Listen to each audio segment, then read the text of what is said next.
Hazırsınızsa sizə kölgə tərəflərin həyatımıza necə negativ təsir etdiyindən və buna baxmağın əhəmiyyətindən danışacağam. Deməli, 33 yaşlı bir danışanım həyatında müəyyən hədəflərinin və xəyallarının olduğundan və bunları əldə etmək üçün hərəkətə keçə bilmədiyindən danışdı. Və biz baxanda ki, əvvəllər əslində disiplini rahatlıqla qoruya bilirdi. Bəs bugünkü reallıqda nə dəyişilib ki, qoruya bilmir? Ortaya çıxdı ki, əslində bugünkü reallıqda kölgə tərəfi mən yorulmuşam və artıq çabalamaq istəmirəm deyir.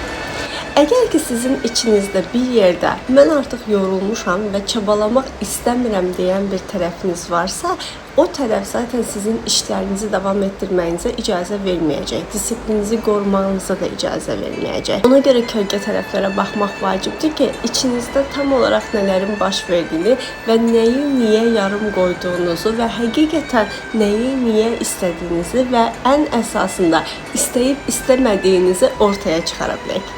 Bəs kölgə tərəflərə baxandan sonra həyatda nə dəyişir? Həyatda dəyişən şey əvvəla ehtiyaclarınızı düzgün analiz etməyə başlayırsınız. Qarşınıza qoyduğunuz hədəfi həqiqətən istəyib istəmədiyinizi ortaya çıxardırsınız və davranışınızı dəyişmək üçün hardan necə başlamalı olduğunuzu müəyyən etmiş olursunuz. Məndən sizə fürsət. Bu videonu yerləşdirdiyim gündən 2 gün müddətində müraciət edənlərə seanslarda 50% endirimlə kömək edəcəm.